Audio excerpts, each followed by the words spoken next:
अब हम क्या देखने जा रहे हैं, reactivity order of different halogens towards alkane. Alkane हमने फिक्स कर दी, मीथेन।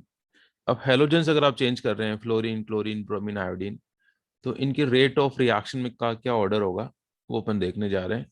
तो this is the order. Fluorine reacts violently, है ना, ये बहुत स्पीडली रिएक्शन करती है। क्लोरीन सनलाइट की प्रेजेंस में करने वाली है ना, ये तो डार्क में कर लेगी रिएक्शन, एफ फ्लोरीन तो ये डार्क सनलाइट में करने वाला है। इसके लिए थोड़ी हाई एनर्जी रेडिएशन चाहिए या गर्म भी करना पड़ सकता है। इसके साथ तो और भी प्रॉब्लम है, इसकी रिएक्शन तो रिवर्सिबल हो जाएगी। ठीक है, ओके सर, मेरी बात। सर ये कोई दिखावा लग रहा है। हाँ, ये लास्ट ईयर पढ़ाया था ना मैंने 11th क्लास में, एज इट इज पढ़ा रखा है, ये डिट्टो वर्ड्स होंगे। हाँ अब sir.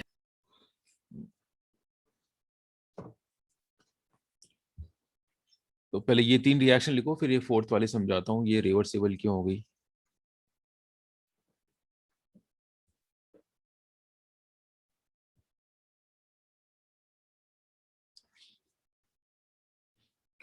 Fluorine reacts violently, speedly, uncontrolled way में रिएक्शन करती है फ्लोरीन।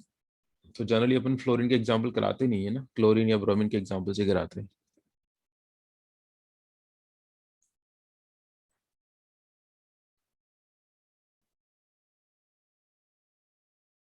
अब देखो यहाँ कुछ लिखा नहीं तो अपन ने रिएक्शन मोनो पे ही रोक दी। कहा था मैंने अगर कुछ ही मेंशन नहीं हो तो अपन मोनो प्रोडक्ट्स ही बना के रखेंगे।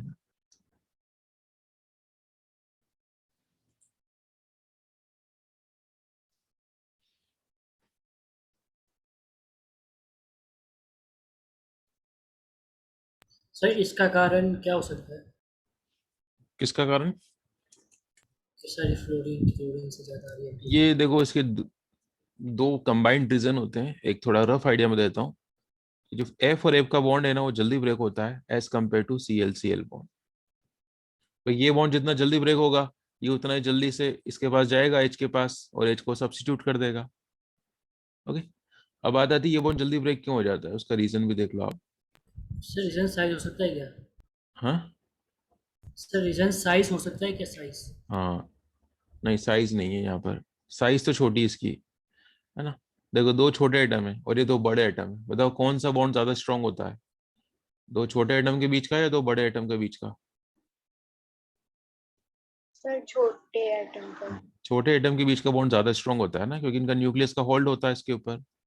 बट यहाँ तो अपोजिट बात आ रही, हम कह रहे हैं कि बॉन्ड वीक है। तो उसका रीजन साइज नहीं है, उसका रीजन ये है कि यहाँ पर होते हैं लॉन पेयर्स, है ना, 3 3 लॉन पेयर होते हैं। तो इन लॉन पेयर में रिपल्शन होगा, तो ये रिपल्शन क्या करेगा, इस बॉन्ड को वीक कर देगा। ठीक है, रिपल्शन तो यहाँ पर भी है, बट यहाँ साइज थोड़ी बड़ी होने से रिपल्शन कम लगेगा, ये रीजन है। ठीक है, दूसरा, ये फ्लोरीन जब इसके साथ कंबाइंड होती है तो एक प्रोडक्ट बनता है, कौन सा, CH3F। तब कितनी हीट रिलीज हो रही है, तब कितनी हीट रिलीज हो रही है ना, तो वो हीट रिलीज, है ना, ये बॉन्ड बनने में कितनी हीट देनी पड़ी, इन दोनों के कंबाइंड इफेक्ट्स से हमें पता चलता है कि दिस इज द ऑर्डर। है ना, अकेला ये भी नहीं है रीजन, हीट कितनी रिलीज हो रही है उसको भी साथ में देखना पड़ता है। तो आप ये ऑर्डर याद रख लें कि फ्लोरीन की रेट ऑफ रिएक्शन बहुत फास्ट होती है, क्लोरीन की कम, ब्रोमीन की, है ना, आयोडीन की बहुत ही कम होती है। इवन आयोडीन के केस में तो क्या होता है, ये प्रोडक्ट बनता है और वो दोबारा इस रिवर्स डायरेक्शन में चली जाती है रिएक्शन, मतलब प्रोडक्ट ब्रेक होके वापस ये बना लेगा। तो उसका आंसर समझो आप पहले, ऐसा क्यों होता है? ऐसा इसलिए होता है कि यहाँ जो बाई प्रोडक्ट बनता है HI, it's a powerful reducing agent, it's a strong reducing agent. These are also reducing agents but not powerful. ये इतने स्ट्रॉन्ग रिड्यूसिंग एजेंट्स नहीं होते हैं ना। अब हमें कैसे पता चलेगा कौन स्ट्रॉन्ग है कौन वीक है? तो अपन एक चैप्टर आएगा इलेक्ट्रोकेमिस्ट्री, है ना, फर्स्ट में पढ़ेंगे अपन। उसमें अपन सीखेंगे, है ना, एक SRP डेटा होता है, उसके बेस पर अपन जज करते हैं कि कौन पावरफुल रिड्यूसिंग होगा कौन वीक होगा, लाइक दिस। तभी तो आप याद रखें कि HI एक पावरफुल रिड्यूसिंग एजेंट है, तो ये क्या करेगा, इसको दोबारा रिड्यूस कर देगा और ये प्रोडक्ट्स बना देगा, मतलब ये रिएक्टेंट्स में फिर से रिड्यूस कर देगा इसको। तो हम चाहते हैं कि रिएक्शन फॉरवर्ड में जाए, रिवर्स नहीं जाए, तो हमें इसको एलिमिनेट करना होगा, इसको रिमूव करना होगा। तो रिड्यूसिंग एजेंट को रिमूव करने के लिए what we use, oxidizing agent. तो ऑक्सीडाइजिंग एजेंट के फॉर्म में अपन यूज करते हैं आयोडिक एसिड। तो ये दोनों आपस में रिएक्शन कर लेंगे, तो it will not be available to react with this one, इससे रिएक्शन करने के लिए अवेलेबल ही नहीं होगा ये। और ये दोनों आपस में रिएक्शन करके कुछ बना लेंगे ऐसा, water I2 and none of them is reducing agent. तो ये दोनों तो प्रॉब्लम करेंगे नहीं, रिएक्शन को रिवर्स ले जाने की बात करेंगे नहीं। तो दिस इज द वे। तो ये लिखा हुआ है मैंने, आप जल्दी से नोट कर लो जरा। सर नोट करना है। बिल्कुल, नोट नहीं करोगे तो कैसे याद रहे। नोट वाला, नोट वाला नोट। हाँ, नोट में तो उसका रीजन लिखा हुआ है कि ऐसा क्यों होता है।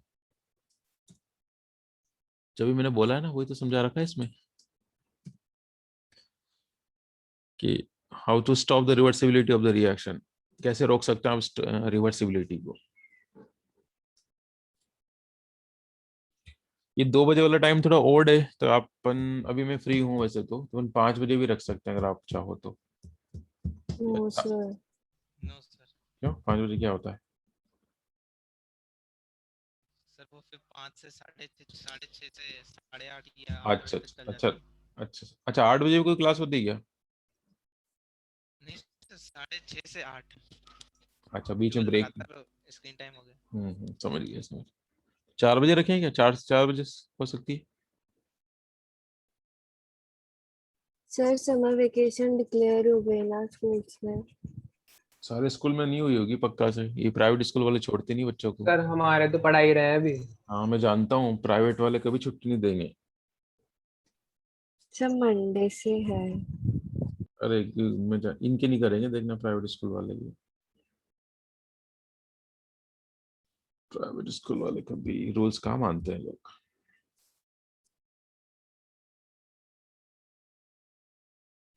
तो ये रहने दे फिर 2 o'clock का, या फिर 4 o'clock, देख लो अभी तो ऑप्शन है। Sir 2 o'clock। ठीक है, कोई प्रॉब्लम नहीं मुझे तो। चलो, कर लिया, नोट कर लिया। अब लेकिन आप इसको रिवाइज भी करते रहना साथ साथ, है ना, ऐसा नहीं कि अब 2-2 चैप्टर चल रहे हैं तो ठीक है, थोड़ा टाइम एक्स्ट्रा में निकालो, है ना। ऐसे भी तो मान लो 5 सब्जेक्ट होते हैं, तो अभी एक सब्जेक्ट तो वैसे नहीं पढ़ रहे होंगे आप, एक या दो नहीं पढ़ रहे होंगे कम से कम। इंग्लिश हो गया, जो भी आपके पास 5th सब्जेक्ट है, तो ये मान लो, ये 4th सब्जेक्ट मान लो।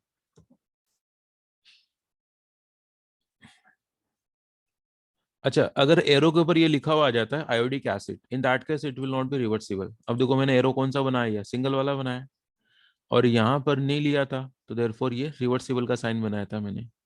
समझते ना, अपन दोनों डायरेक्शन में बनाया इसको तो।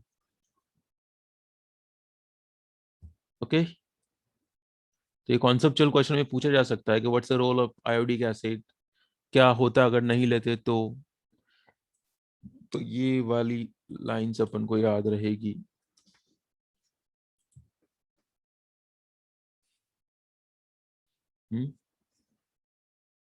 बोलो जरा।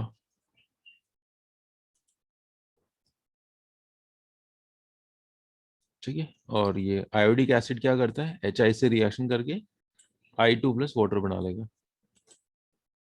चलो अपन इसकी मैकेनिज्म पढ़ते हैं बस, फिर ये फर्स्ट वाली रिएक्शन खत्म हो जाएगी। मैकेनिज्म पढ़ने जा रहे हैं अपन, मैकेनिज्म। यहाँ तक नोट कर लिया? नहीं सर। इसके ना प्रिंटेड नोट्स नहीं होंगे ना, प्रिंटेड तो इसके सोल्यूशन के भी नहीं है। तो आप लोग एक काम करना, इसको तो बढ़िया आराम अच्छे से लिखो ना। प्रिंटेड नोट्स उसके मिलेंगे, मतलब पूरे कंप्लीट चैप्टर की PDF दूंगा मैं आपको, जो थियरी वाले चैप्टर है ना बिल्कुल ही। तो ये ऑर्गेनिक ये और फिजिकल जो न्यूमेरिकल्स वाली है, उसको तो आप पूरा अच्छे से नोट करो कॉपी में। क्वेश्चंस की शीट जरूर मिल जाएगी सारे चैप्टर्स की।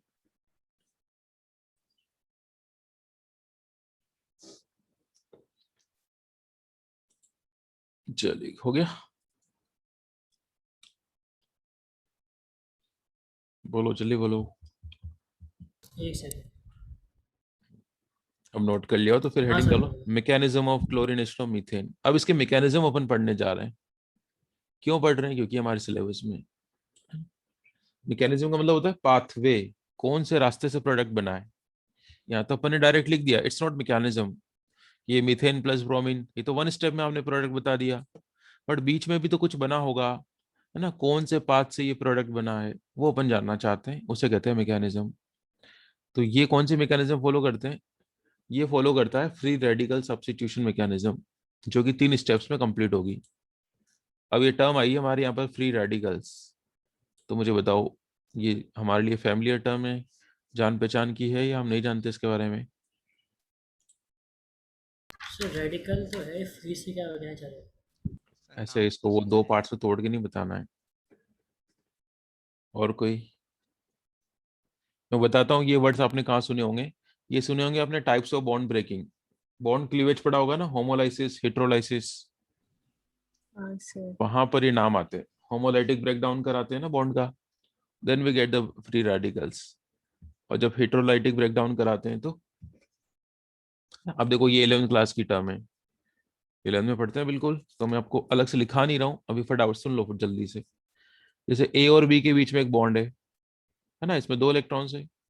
अब बॉन्ड इस तरीके से ब्रेक हो कि एक इलेक्ट्रॉन ये रख ले और इलेक्ट्रॉन ये रख ले, तो we get such kind of species, है ना, जिनके पास सिंगल सिंगल इलेक्ट्रॉन्स होता है।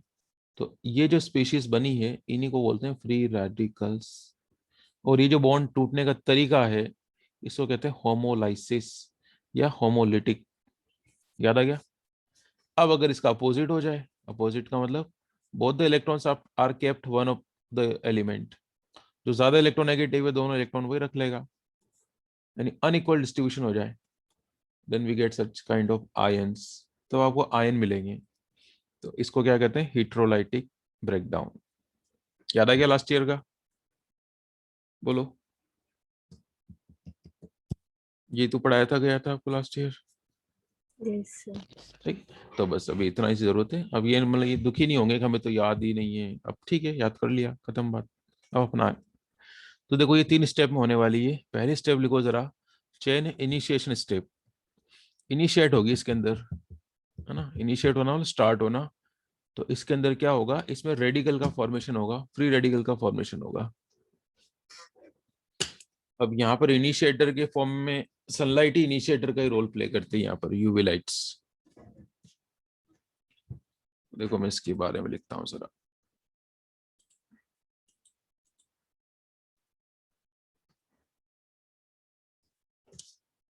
यूवी लाइट की प्रेजेंस में क्लोरीन फ्री रेडिकल्स जनरेट हो जाएंगे।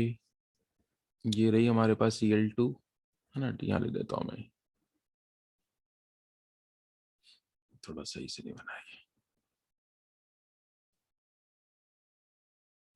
Okay, in presence of UV light, है ना, हाई एनर्जी रेडिएशंस, इस बॉन्ड का होमोलाइटिक ब्रेकडाउन है। इसमें हाफ वाला एरो बनाते हैं, हाफ हेडेड एरो। ये देखो, पूरा एरो नहीं बनाया मैंने ना, आधा एरो बनाया। तो we will get chlorine free radicals. ये पहली स्टेप हो गई, नोट करो।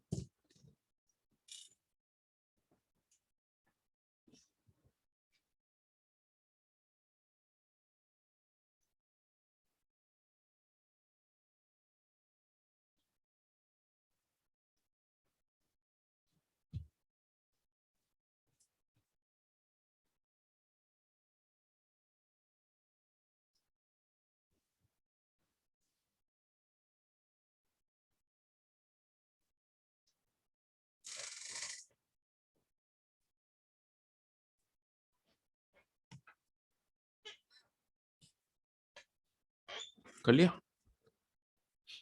अब देखो सेकंड स्टेप में क्या होगा, एक नया फ्री रेडिकल प्रोड्यूस होगा ना, चेन प्रोपेगेशन स्टेप, प्रोपेगेट करेगी, ग्रो करेगी, चेन आगे बढ़ेगी। तो इसमें क्या होने वाला है कि क्लोरीन फ्री रेडिकल जाके अटैक करेगा किसके ऊपर? मीथेन के ऊपर, और एक नया फ्री रेडिकल जनरेट करेगा, है ना। A new free radical is produced, और वो जो नया फ्री रेडिकल होता है वो होता है मिथाइल फ्री रेडिकल। एक नया फ्री रेडिकल जनरेट होगा, मिथाइल फ्री रेडिकल। और ये स्पेस बिफोर प्रेरिक,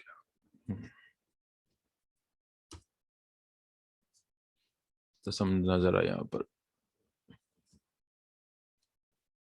देखो ये है, मैं मीथेन को ऐसे लिख लेता हूँ, चलो CH4।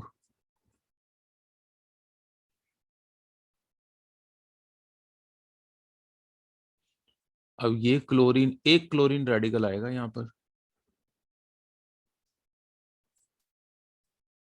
अब यहाँ पर इसमें से कोई सी भी एक बॉन्ड का होमोलाइटिक ब्रेकडाउन करा दो आप। इस वाले बॉन्ड का करवा लें, तो इस बॉन्ड का होमोलिटिक ब्रेकडाउन होगा तो we will get two free radicals, one is H free radical and the second is methyl free radical CH3 dot. तो H डॉट तो अनस्टेबल होगा तो फटाफट से Cl के साथ कंबाइंड हो जाएगा, तो we are left with CH3 free radical और दूसरा प्रोडक्ट क्या बनेगा HCl। तो समझ में आ गया ये HCl में ये जो सिंगल बॉन्ड बना है ये कैसे बना है, one electron of is this one और दूसरा इलेक्ट्रॉन H का, ऐसे करके ये सिंगल बॉन्ड बन गया। आ गया समझ में, बोलो यस आ गया क्या समझ में, यस नोट करो जल्दी से।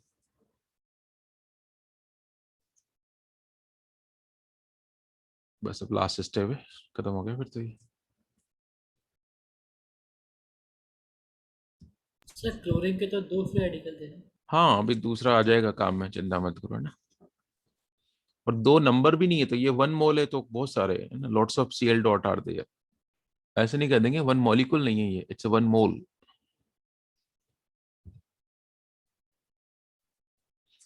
समझ में आ गया, H डॉट अनस्टेबल होता है, दैट्स वाई मैंने यहाँ ये वाला ऑप्शन नहीं रखा। कौन सा ऑप्शन, कि Cl को इसके साथ अटैच करके H को फ्री नहीं कराया मैंने, क्योंकि H dot is highly unstable.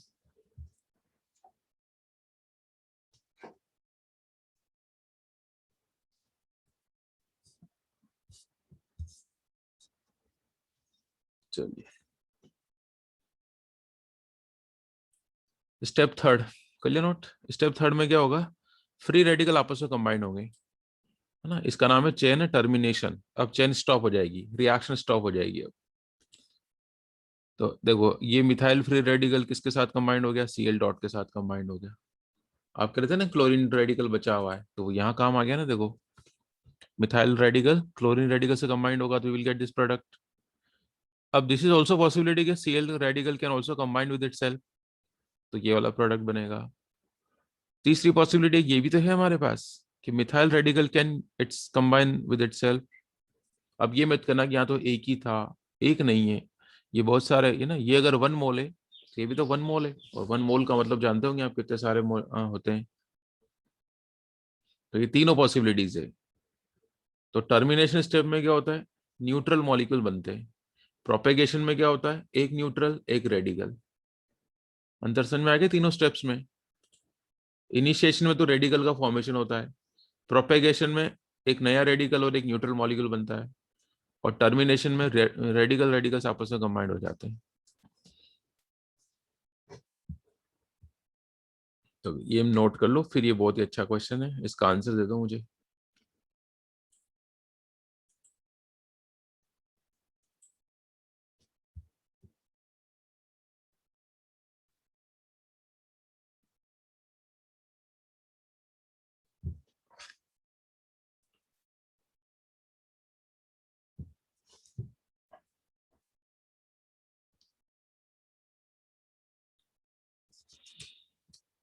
हो गया,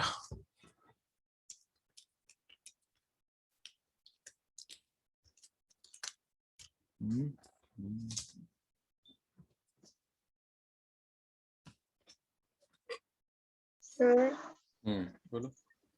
सर 6 का आंसर फर्स्ट है क्या?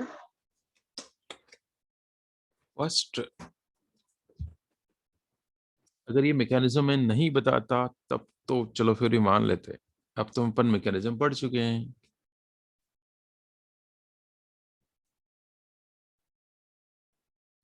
और बताओ भाई क्या आंसर होगा 6 का।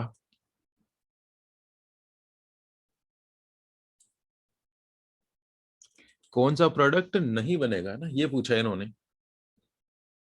क्लोरीन एक्सेस अमाउंट में ले रखा है। चलिए बोलो, आंसर बोलो, आंसर बोलो जल्दी से आंसर। सर CCl4 कौन सा, फोर्थ या सेकंड? CCl4 थर्ड कहना चाह रहे हो आप? इतना आसान क्वेश्चन को भी गलत कर रहे हो, बताओ। हम्म इतने ही आसान क्वेश्चन को भी सर गलत करो। सेकंड। सेकंड होगा इसका आंसर। ये फर्स्ट तो अभी भी जस्ट बनाया ना, देखो ये रहा, ये बन रहा है क्या, भाई चलो अपन मैकेनिज्म नहीं पढ़ते, then we are not able to think कि ये भी बन सकता है, बट अभी अभी जस्ट मैकेनिज्म पढ़ी है, दिस इज द पॉसिबिलिटी, बिल्कुल ये बनता है, इथेन बन तो गया, तो ये तो बनेगा। लेकिन ये नहीं बन सकता। क्यों नहीं बन सकता ये? क्योंकि इसके ऊपर क्लोरीन अटैक करने के लिए अवेलेबल ही नहीं है। भाई ये तो लास्ट स्टेप में बनता ना, टर्मिनेशन में। अब आप कहोगे इसकी रिएक्शन दोबारा क्लोरीन से करा दें, दिस इज नॉट पॉसिबल।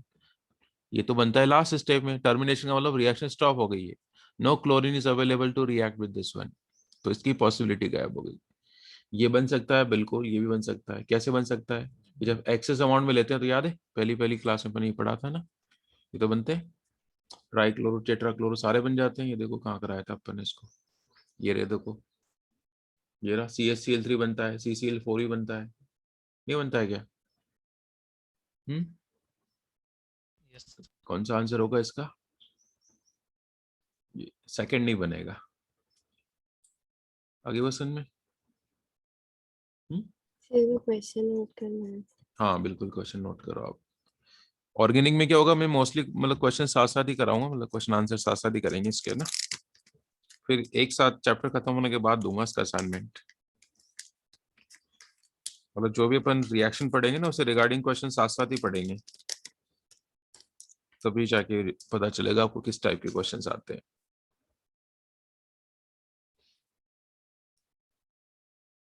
तो इसमें डायरेक्ट क्वेश्चन नहीं आते ऑर्गेनिक में, थोड़ी सी मेहनत ज्यादा होती है इसके अंदर।